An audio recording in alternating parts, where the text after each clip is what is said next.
you have persistent or recurring symptoms of a particular disorder. So for example, it is very normal to feel low sometimes. It is very normal to see the sad part in life. It is normal to be negative about life. But if it is recurring, if it is chronic, it is happening again and again for you above the statistical definition of normal.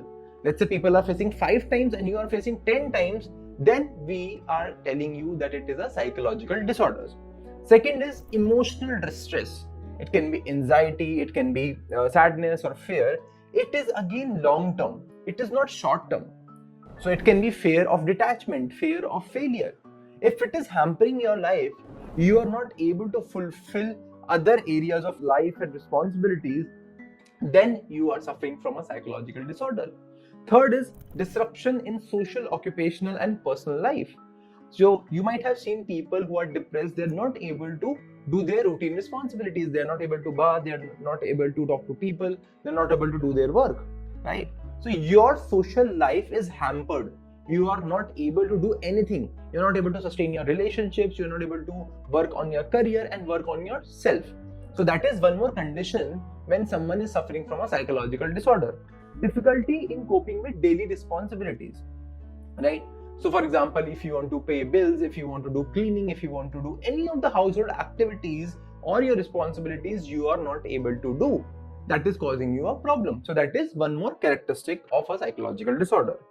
Now, there are some behaviors a person is showing which are socially not acceptable.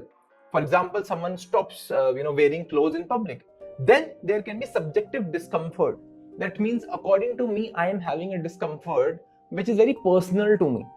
For example, I feel sadness whenever I go to a social situation. So that can lead to a disorder called social anxiety, right? So that is very personal to me. So if you are also having a subjective discomfort which other people don't feel, that can also lead you to psychological disorder. And lastly, inability to function normally. You have some maladaptive behaviors, right? A person, for example, is drinking too much. There is a alcohol addiction to you. You are using it as a coping mechanism to solve your stress level. A person who is to indulge in relationship too much, right? So if it is excessive nature in any of the fields, and that is counted as maladaptive behaviors. So these are some of the characteristics. We will write this down in your or you can see it on your screen. If you are having any of these, we would highly recommend you to go to a psychologist or a counselor.